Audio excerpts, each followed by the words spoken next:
Eu caminhava pela estrada com 2 amigos enquanto o sol se punha. Parei e encostei-me à vedação, completamente exausto. Sobre a cidade e o fiordo azul escuro, paravam línguas de fogo. As cores gritavam.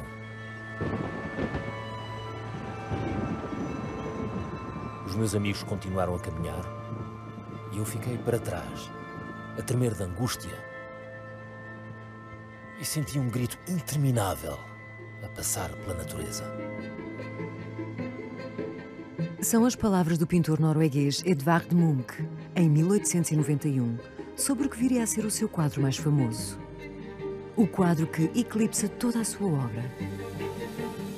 O Grito. Contudo, na sua longa carreira, faz parte de todos os grandes movimentos do seu tempo. Usa as fontes do naturalismo e do impressionismo. Passa brevemente pelo simbolismo e fica conhecido por ser um dos precursores do expressionismo com as suas técnicas espontâneas e a utilização de cores fauvistas. Ao passar os seus traumas para a tela, perante a morte e o amor, cria um conjunto de obras singulares e radicais. E anuncia o nascimento de uma nova estética dominada pela experiência existencial.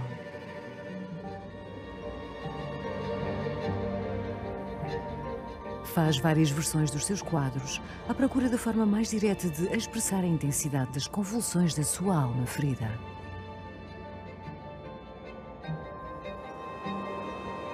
A natureza, através dos seus traços, através das ondas do ar ou a intensidade das suas cores, ajuda-o a sublimar a sua angústia existencial, antes de encontrar um novo elan vital no sol.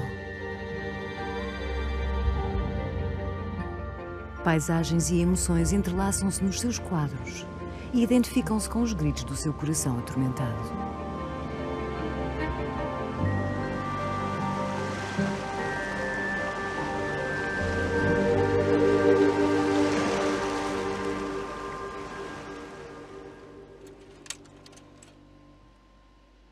Maltratado pela vida e farto de trabalhar arduamente, Edvard Munch é internado numa clínica psiquiátrica em 1908. Tem 46 anos e durante mais de 20 anos cada quadro exige um trabalho doloroso e permanente de introspeção. Durante a longa convalescença no seu quarto, que transformou em ateliê, continua a pintar e a tirar fotografias de si mesmo, à procura de uma imagem mais objetiva dos terrores internos que o levaram à beira da loucura.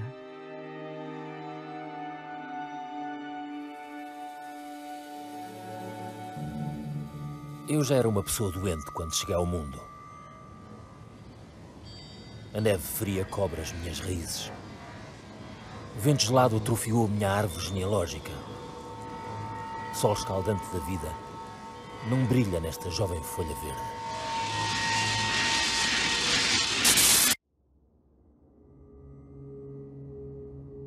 Edvard Munch nasce na Noruega, frágil e doente, numa família marcada pela tuberculose, em 1863. Tinha apenas 5 anos quando a mãe morreu. A irmã mais velha, Sophie, morre 10 anos depois. Laura, profundamente melancólica, é internada num asilo aos 20 anos. O irmão Andreas morreu de repente de pneumonia, um mês depois de se casar. Ele próprio teve uma saúde frágil durante toda a vida. Christian, o pai, um médico militar, refugia-se na morte da esposa numa devoção exacerbada. Criou um ambiente sufocante em casa. Qualquer passo em falso dos filhos provoca a sua cólera e ameaça de retribuição divina. Como é que o jovem Edvard podia escapar a este ambiente gélido e nocivo quando ele próprio esperava morrer em breve? Aos 16 anos, vê uma possível salvação num quadro. Um escape para as emoções que o seu coração frio ainda não sabe expressar. A minha única esperança tornou-se uma escadaria estreita. Uma escadaria solitária, que me poderia oferecer uma janela luminosa sobre a vida.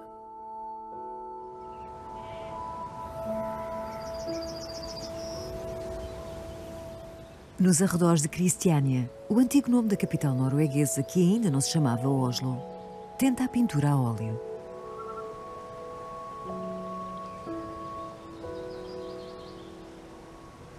A identidade nacional norueguesa assenta na apresentação da beleza da paisagem. E nos anos 80 do século XIX, tanto na Escandinávia como na França, as pinturas do exterior estão em voga.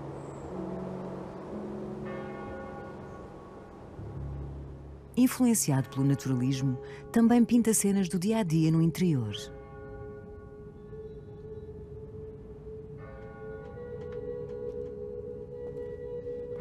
O pai, a tia, que vai viver com eles, as irmãs e o irmão são os seus modelos. Consegue captar o ambiente familiar sério, pesado e extremamente devoto.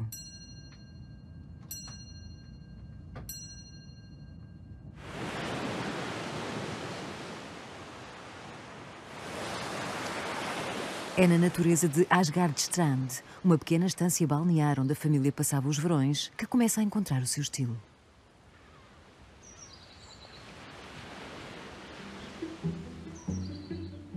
Com a luz estranha das longas noites de verão, pinta 2 grandes quadros para a exposição de outono em Cristiania.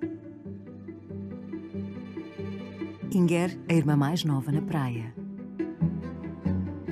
E Laura, a mais nova dos irmãos, aliada do mundo 2 anos antes de ser internada. Quando mostra os 2 quadros, a crítica não é positiva. Não gostam da jovem sentada num prado azul, nem das rochas sem forma e da expressão corporal sem vida.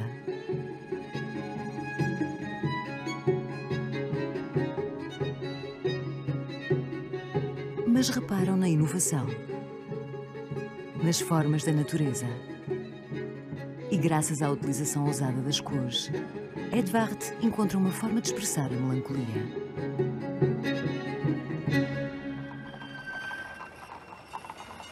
Para mergulhar na vida artística e fugir da opressão familiar, junta-se à boêmia intelectual que se reúne no café do Grand Hotel, na Avenida Karl Johan, em Cristiania.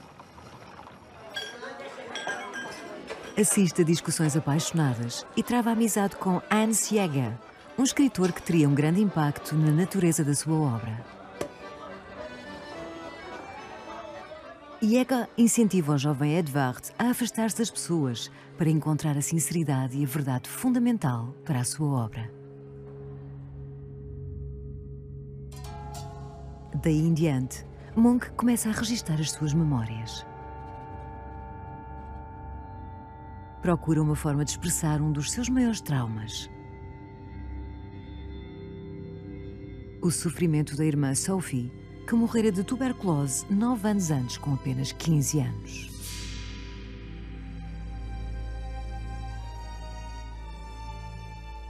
É impossível explicar um quadro. É mesmo por ser impossível de explicar que tem de ser pintado. Não acredito em arte que não é produzida com o sangue do coração.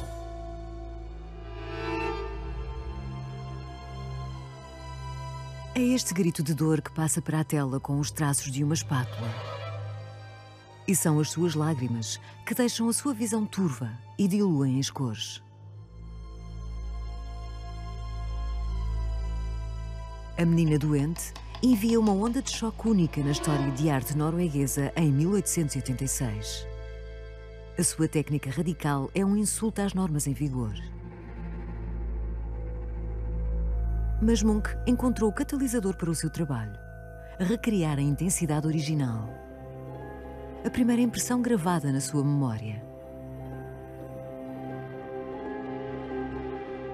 Durante mais de 40 anos, até meados dos anos 20 do século XX, regressa a esta cena incapaz de virar costas à sua dor e à culpa de sobrevivente.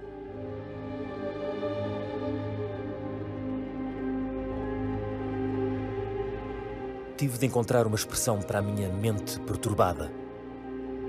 Grande parte do que fiz desde então teve origem neste quadro.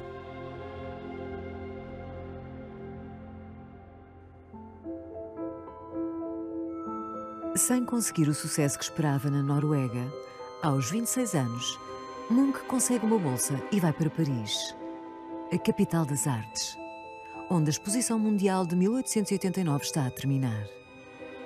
Aproveita esta oportunidade para deixar as limitações da família e estar com outros artistas. Observa a técnica de Claude Monet e dos impressionistas e integra o motivo parisiense por excelência, as margens do Sena. A sua sensação de liberdade dura pouco. Alguns meses após a sua chegada, o seu pequeno quarto, em Saint-Claude, é palco de mais uma crise privada que vira o seu trabalho das avessas. Toma conhecimento do falecimento do pai através de um jornal norueguês.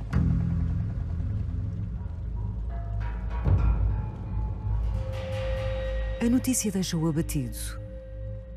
Apesar de o libertar do controle do pai e livre para conceber o seu projeto artístico. Acabaram-se as pinturas de interiores, de pessoas a ler e de mulheres a tricotar. Serão pessoas que vivem, respiram e sentem, sofrem e amam. A carne ganhará forma e as cores ganharão vida. A primeira cor a que dá vida para preencher o seu coração pesado é o azul escuro da noite. No fundo do quadro, num silêncio inquietante, funde-se com as sombras.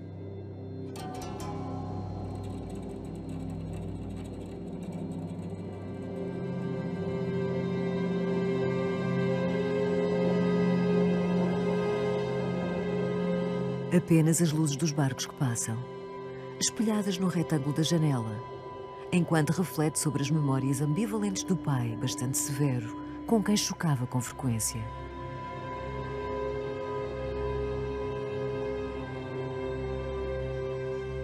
Esta recente perda recupera a sua ansiedade constante por causa da morte iminente e a sua busca por soluções gráficas para ilustrar um momento terrível em que o presente e a eternidade se misturam na consciência.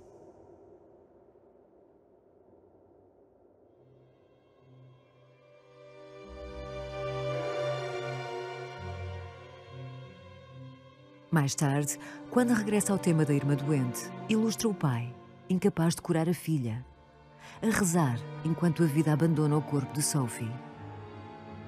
Desta vez, a rapariga moribunda está escondida atrás da grande cadeira de verga. Os familiares juntam-se à sua volta, não com a idade que tinham na altura, mas em adultos, para mostrar como esta perda pesou nas suas vidas.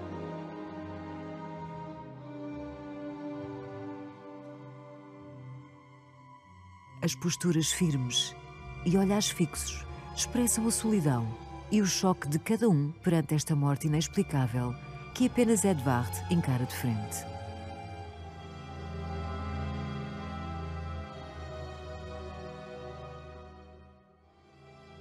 Pintei imagem após imagem, de acordo com a minha impressão num momento de muita emoção. Pintei apenas o que recordo sem acrescentar nada. Sem pormenores que já não vejo. Daí a simplicidade das imagens e o aparente vazio. Um vazio onde flutuam os fantasmas e a morte espreita nas sombras.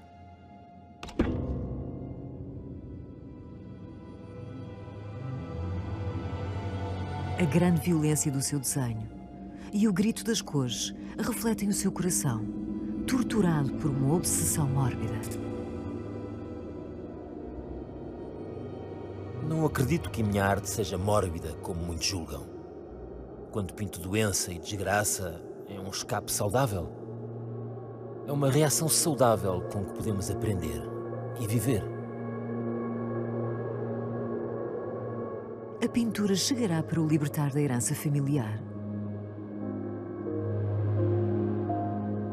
Outra emoção aquece o seu coração e alimenta o seu trabalho, que o pode ajudar a viver. O amor.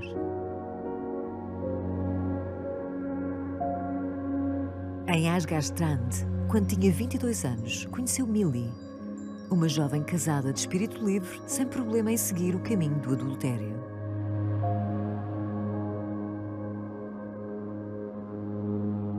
Não conseguiu resistir a este amor clandestino, apesar de o pai jurar que enfrentaria a perdição eterna.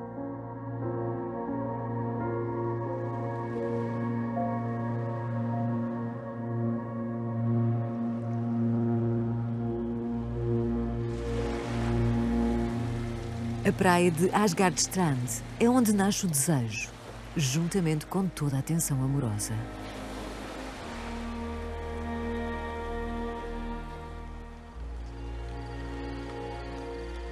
Caiu uma chuva quente.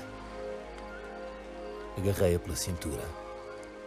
Ela seguiu-me lentamente, 2 grandes olhos à frente dos meus. Os meus lábios perdidos nos dela.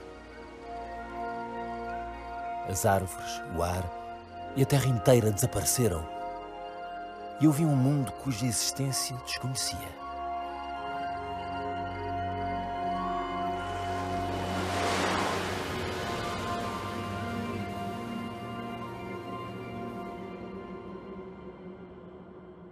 Este primeiro amor abre as portas para um mundo ambivalente, onde o prazer é sempre manchado pela vergonha do pecado.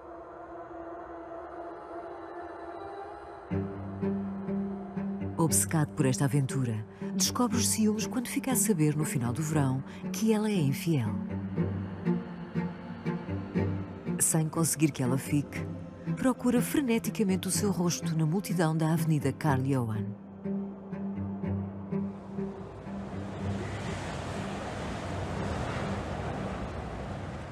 Cada estadia em Asgardstrand reaviva a memória das primeiras emoções românticas.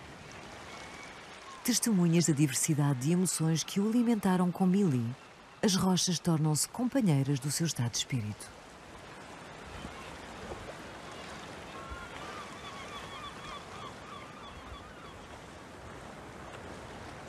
Mudam de cor à fantástica luz das noites de verão e refletem o mar.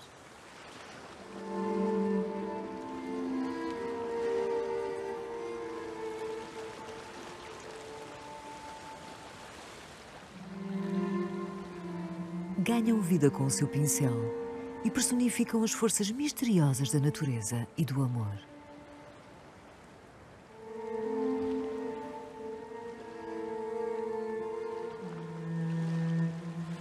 É nesta costa que, em 1890, 6 anos após o caso com Millie, Edvard volta a encontrar um amigo poeta. Está a passar por uma separação dolorosa, o que recupera a tristeza de Munch. Munch pinta o amigo infeliz neste cenário como um duplo ferido.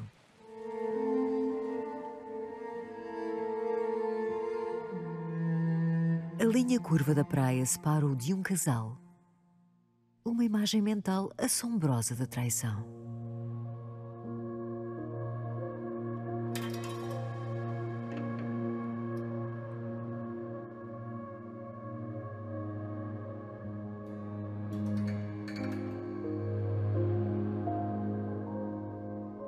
Faz várias versões deste quadro, utilizando várias harmonias para melhor representar a melancolia. Até começa a dar emoções à sua paleta de cores, como o amarelo para produto da traição e azul claro para a alegria.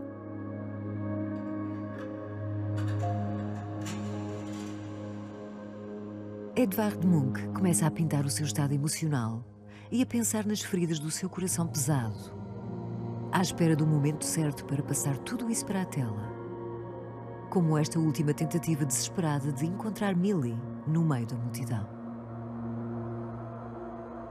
Toda a gente que passava parecia alheia e estranha. Nenhum dos rostos parecia ter vida à luz elétrica. Era como se olhassem para mim fixamente.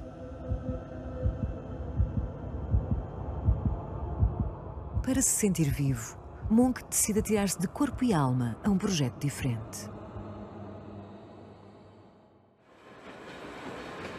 É um convite para Berlim que lhe permite alcançar as suas ambições e lançar a sua carreira.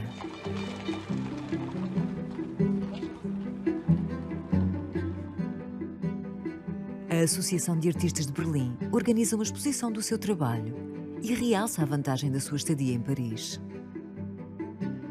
A mestria do desenho e o toque impressionista, assim como quadros e gravuras de artistas do simbolismo que viu em França.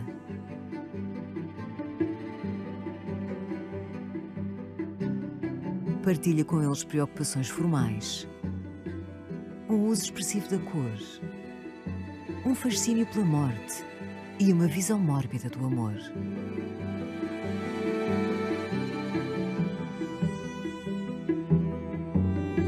Também é uma oportunidade para mostrar a sua originalidade, com a sua sombra ameaçadora a pairar sobre uma jovem assustada pela metamorfose interior, com o despertar da sexualidade. Esta paisagem com as suas rochas místicas. Esta mulher em toda a sua trivialidade, após uma noite de decadência.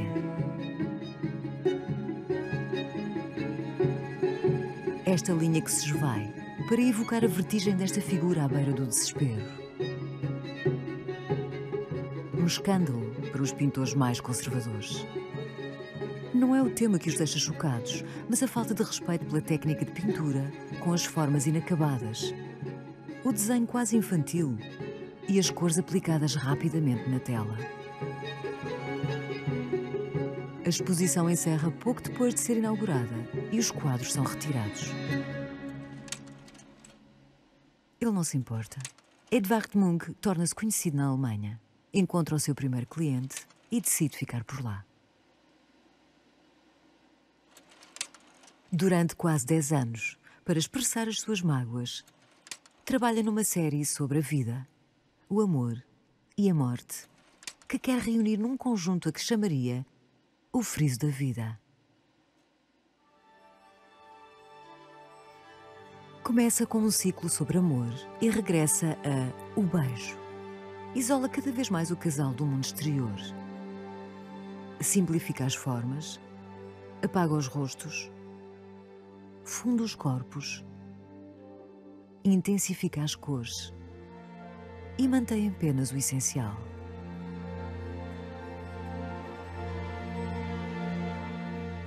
A sua ansiedade em relação à sexualidade, que vê como uma ameaça, inspirou-o a fazer novos quadros.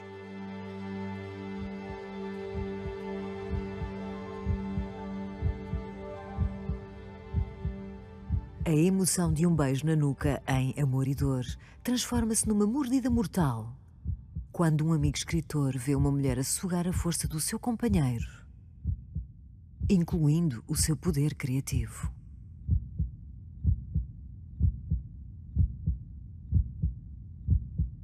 Com esta interpretação, Edvard passaria a mostrar este quadro com o título Vampiro.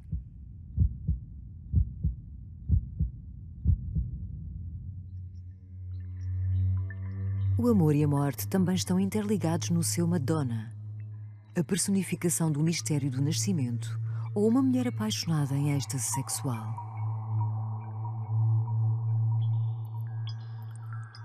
O teu rosto engloba a beleza da terra. Os teus lábios vermelhos como um fruto maduro, abertos como em sofrimento, o sorriso de um cadáver. A vida dá a mão à morte. A corrente fechada que liga milhares de gerações mortas a milhares de gerações ainda por nascer. Quando encontra um tema que lhe agrada, repete-o de forma obsessiva.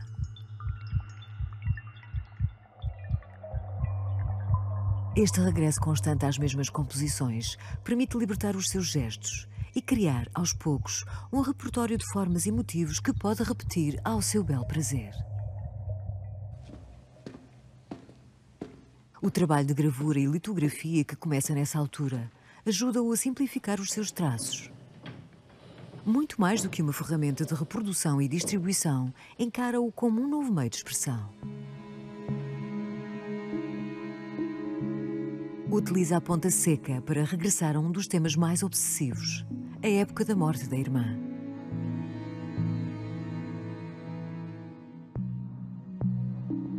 A adição de uma paisagem salienta o contraste entre a vida e a morte.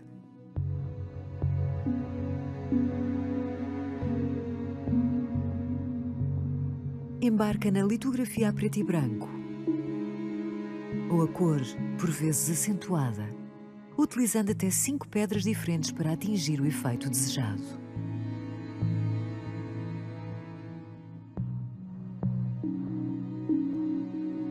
Em menos de um ano, faz mais de 100 impressões.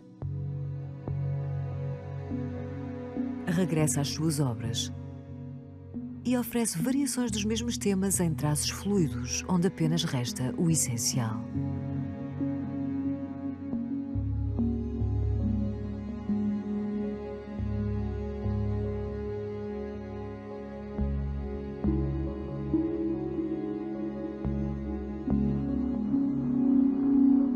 Com a utilização inovadora de impressão em bloco, encontra o estilo gráfico que melhor lhe convém. Mais rápido, mais cru e mais experimental. Regressa ao princípio tradicional de gravar a madeira à volta dos traços. Aqui, os traços são em branco e o bloco de madeira compõe grande parte da imagem.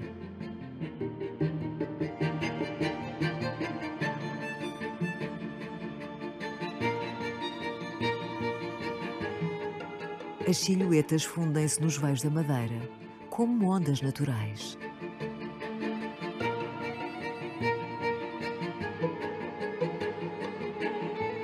Faz uma impressão a preto e branco, por vezes acrescenta cor, antes de criar um sistema que lhe dá possibilidades quase infinitas para as suas impressões a cores.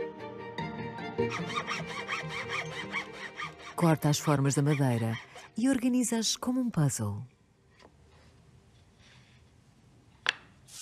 Assim, consegue aplicar várias cores de uma só vez.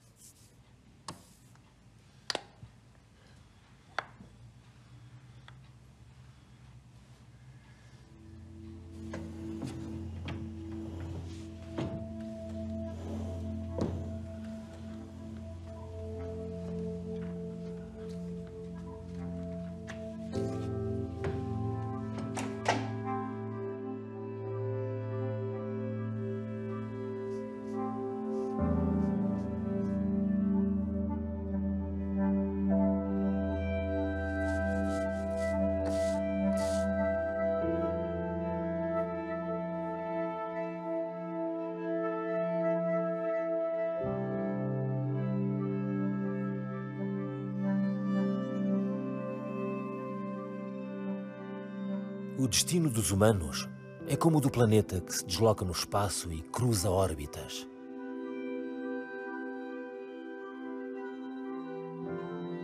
Duas estrelas feitas uma para a outra, que se cruzam e desaparecem na imensidão.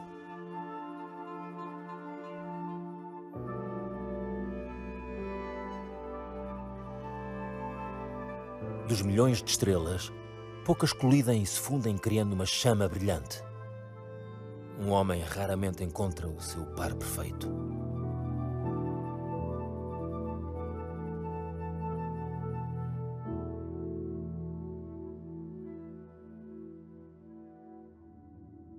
Este trabalho leva-o a estabelecer um simbolismo de cor nos seus quadros para associar os vários temas de O Friso da Vida, principalmente para definir a variedade de emoções que sente pelas mulheres. Branco para as jovens, inocentes, virgens, inacessíveis. Preto para as mulheres que se sacrificam pela família ou pela religião, por quem sente compaixão, como a irmã Inger. Vermelho pela sedutora, destrutiva e tentadora, que o faz sentir atração ou repulsa.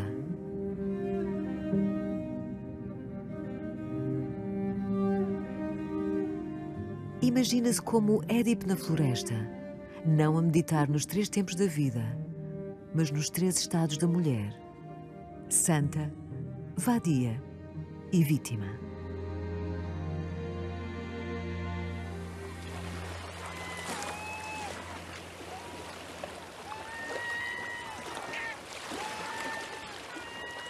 Quando já perdera toda a esperança de amar, em 1898, conhece a filha do maior negociante de vinhos de Cristiânia, Tuula Larsen, Vê neste artista, famoso na Alemanha e escandaloso, uma forma de fugir à intolerância da família e ao provincianismo sufocante da Noruega. Temia qualquer relação desde o caso desastroso com Millie, mas fica feliz por não ter de se esconder desta vez. Durante 4 anos embarca numa odisseia de amor que lhe fornece material para O Friso da Vida.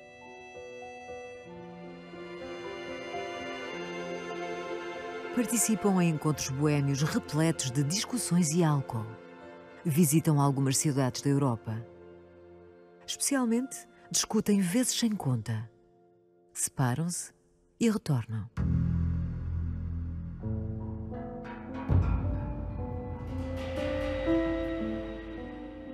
Para Edvard, o amor é uma armadilha que representa através do cabelo comprido da mulher a atar o coração dos homens.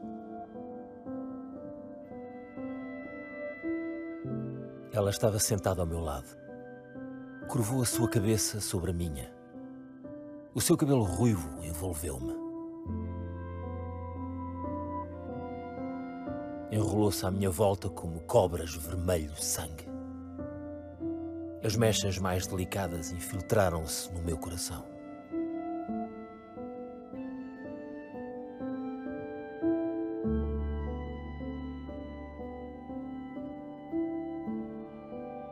Depois levantou-se. Não sei porquê.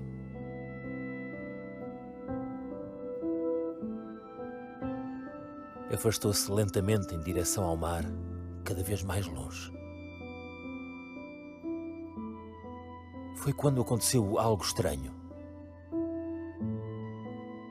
Senti que as mechas invisíveis do seu cabelo continuavam a envolver-me. E mesmo depois dela ter desaparecido por completo no mar, continuava a sentir a dor do meu coração que sangrava, pois os fios não podiam ser cortados.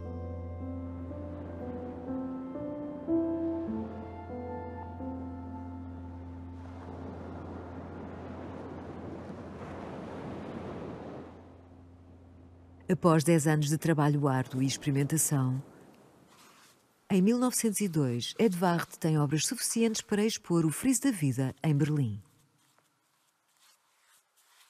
20 quadros criados como um grande friso decorativo. Chama-lhe A Vida de uma Alma Moderna. É a primeira vez que desdobra, como um longo poema, a sua visão das emoções que atravessam a vida em 4 temas. Nascimento do amor, desabrochar e declínio do amor,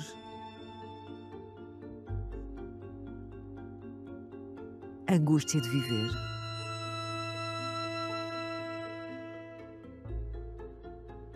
morte.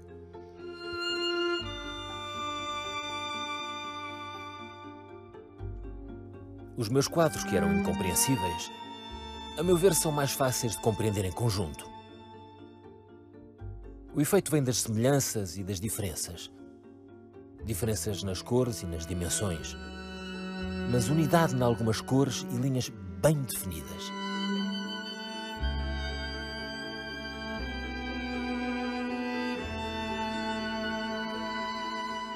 À volta das linhas fixas das árvores e do horizonte, utiliza linhas ondulantes e mutáveis, como os movimentos da vida. Encontra esta ondulação na natureza, nas ondas, nas nuvens e no movimento do ar.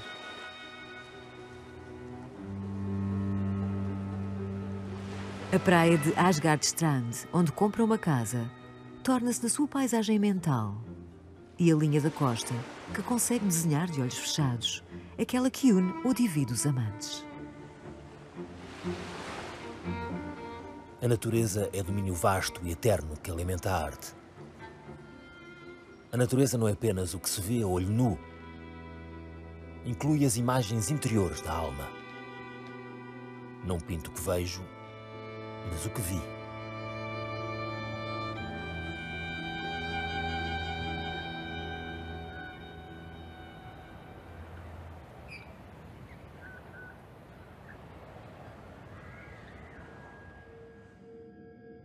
confirma uma das características fundamentais do seu estilo: a utilização simbólica de movimentos da natureza para sublimar o poder das emoções, que deixam homens e mulheres em choque.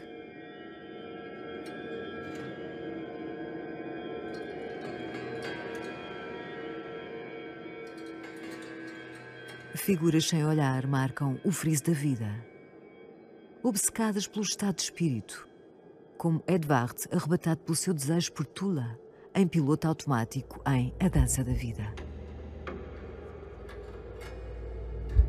Os rostos são pálidos que nem cadáveres, como o coração frígido de Munch, oprimidos, à beira da explosão em O Grito, e cujo sangue se espalha pelos céus.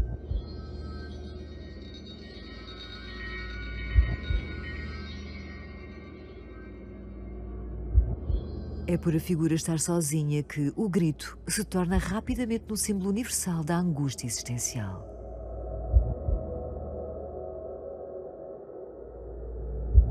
Este quadro foi feito por um louco, revelou nas suas linhas ondulantes, como que para justificar a sua tentativa de pintar o terror de viver, amar e morrer.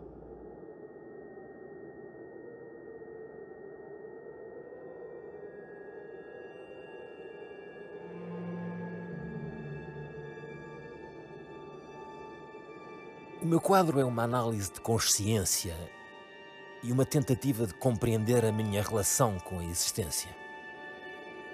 Na verdade, é uma espécie de egoísmo, mas tenho esperança de poder ajudar outras pessoas a ver com mais clareza.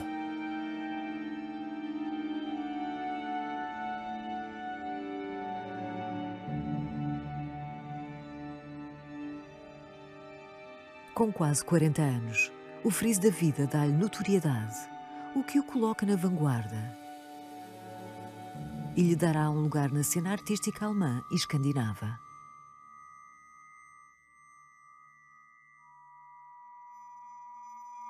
Mas a fama acompanha outro desastre sentimental.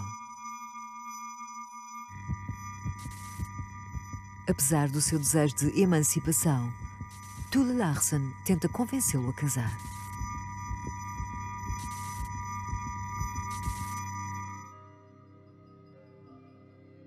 Edvard deixa-se novamente levar nas vicissitudes da sua herança. Transpõe o tema cristão da mãe com o filho. Mas aqui, em vez de prometer redenção e um futuro melhor, a criança só representa degradação e morte.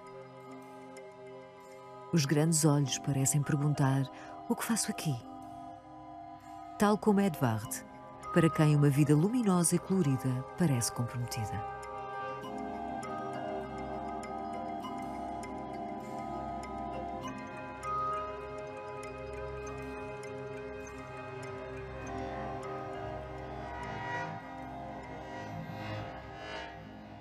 Na sua casa de verão, durante uma última discussão com Tula, é disparado um tiro que acerta na sua mão esquerda. Estavam tão embriagados que nenhum deles se recorda quem disparou. Este acontecimento conduz à separação e enraiza-se profundamente na sua mente. Ninguém compreende que os meus quadros vieram do sofrimento, que são fruto de noites sem dormir, que me custaram sangue e problemas de nervos.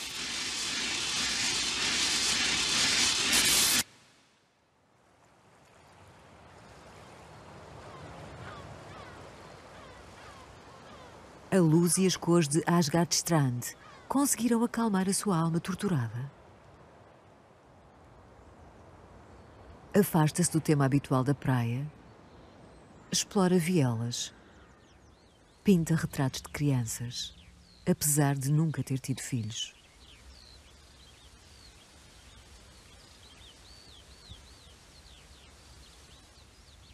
Dá início a uma série com raparigas jovens, ainda inocentes, antes da dor provocada pelo amor.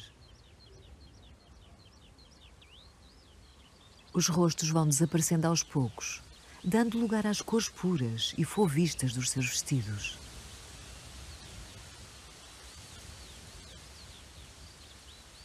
Mas esta serenidade é uma ilusão.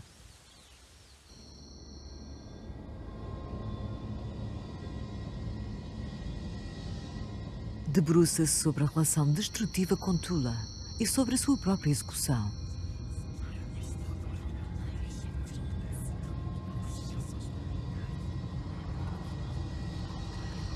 Ao ponto de ameaçar um amigo com uma arma e de o ferir. Confuso e envergonhado, deixa a sua casa e a aldeia tranquila onde se refugiou todos os verões.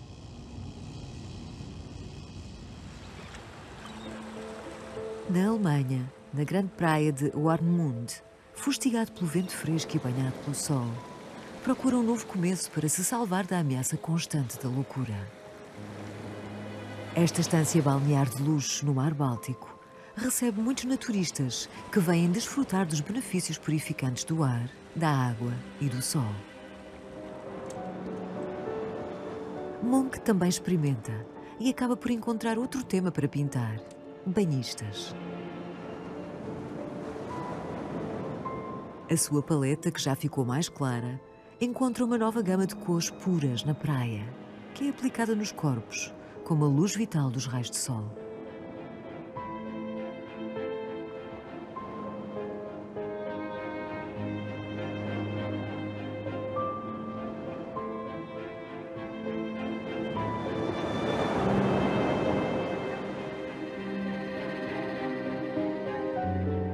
Veio para cá na esperança de aquecer o seu coração, mas não teve em consideração os vícios.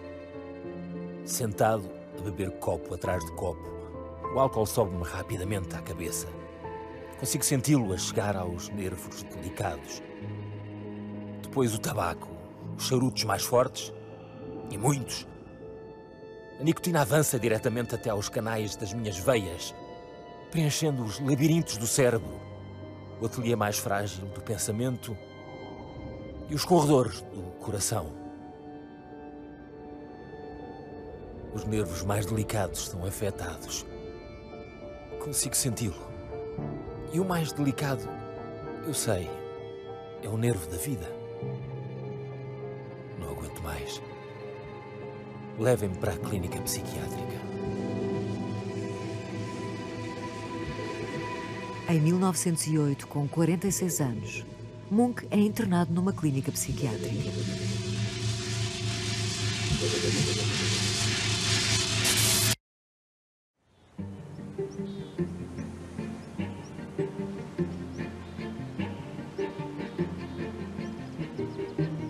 Quando sai, em paz, deixa de fazer grandes viagens e decide instalar-se no seu país natal, a Noruega. Não vai para Cristiânia, mas para o campo, para ter uma vida mais tranquila, longe do tormento da cidade e das suas tentações. Quando decidi viver em Kragerø, em 1909, após um longo período de doença, senti que tinha sido atirado da barriga de uma baleia para a terra. Olhei à minha volta e vi que a terra era linda e eu vivia lá.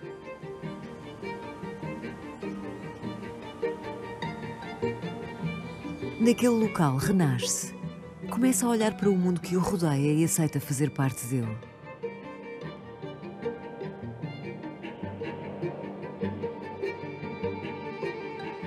Mas é o sol que revitaliza a sua arte e a sua alma.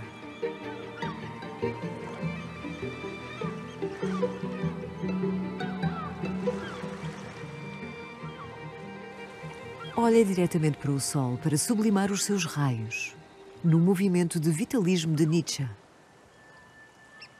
Tal como ele, Edvard atribui a força da vida aos seres vivos e o sol é a fonte desta força. Durante quase 7 anos, trabalha arduamente num grande fresco. Monta um ateliê ao ar livre para pintar em todas as estações em contacto com os elementos. Não se importa que a chuva ou a neve quase apaguem as cores, nem que o sol as descolore. Quer que os seus quadros vivam.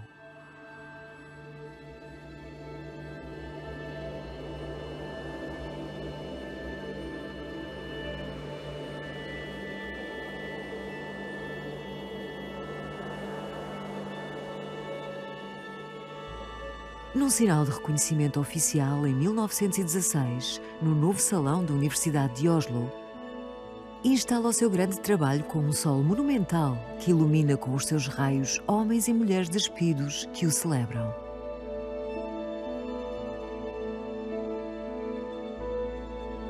Sob a paisagem de um fiord, uma árvore milenar extrai a sua essência vital da terra. Sob os seus ramos protetores, um homem, uma alegoria à história, conta a lenda da humanidade ao seu filho. Numa praia, uma mãe a amamentar, uma alegoria à universidade, observa os seus filhos enquanto exploram o mundo que os rodeia.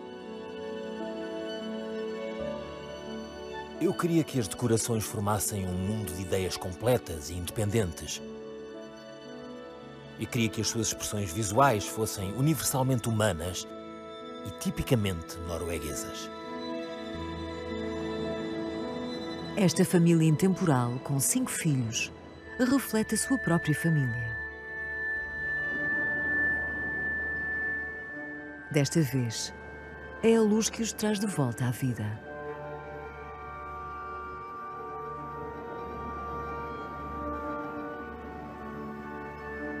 O rapaz observa o futuro com os seus olhos azuis, inundados pelas cores do mar e do céu atrás dele. Como Munch, a recordar os seus primeiros desenhos nesta natureza norueguesa que o moldou.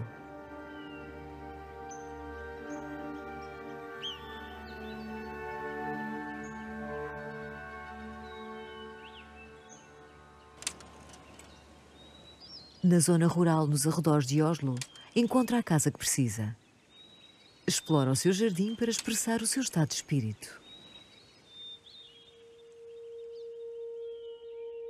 Regressa à série do amor, mas dá-lhe mais luminosidade e espiritualidade.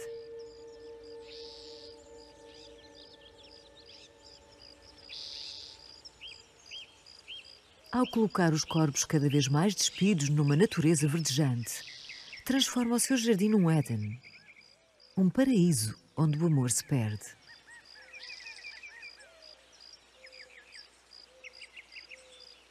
Algumas modelos, suas amigas, passeiam sob a sua macieira, mas ele não voltará a provar o fruto proibido.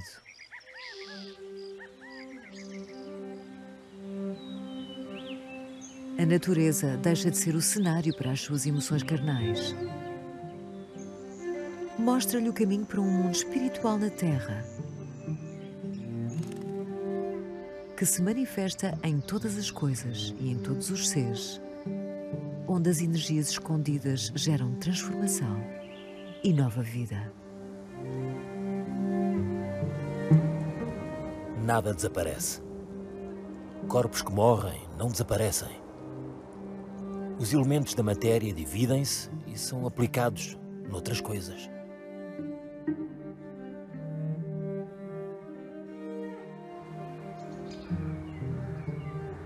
Manda construir um grande ateliê, no qual está rodeado por quadros, especialmente os quadros de O Friso da Vida, que copia sempre que vende algum a um colecionador. Mas nunca se separou de Metabolismo, um quadro que achava ser tão essencial para o friso da vida, como a fivela de um cinto.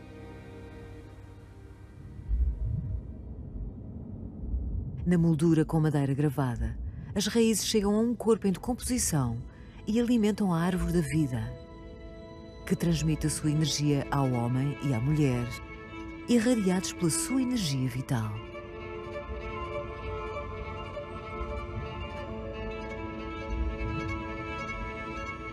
A alegoria do ciclo da natureza em constante movimento é colocada entre a sua série sobre a morte e a série do nascimento do amor de O Friso do Amor, oferecendo um vislumbre para uma renovação eterna.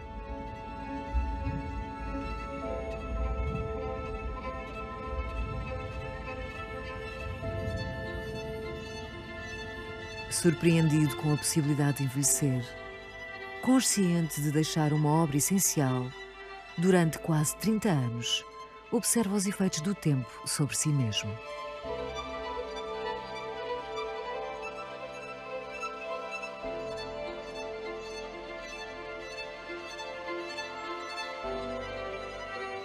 afasta-se aos poucos do mundo, observando-o apenas da janela ou da varanda.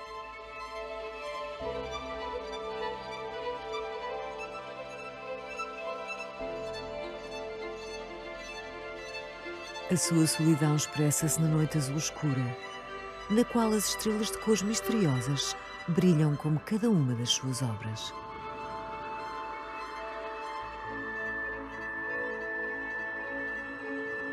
Sinto um grande prazer na transformação. Ser unido com esta terra. Tornar-me nesta terra.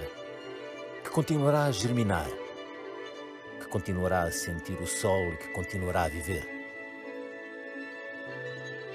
E a partir do meu corpo em decomposição, plantas, árvores e flores crescerão e o sol aquecê-las-á. E eu farei parte disso. E nada acabará. Isso é a eternidade.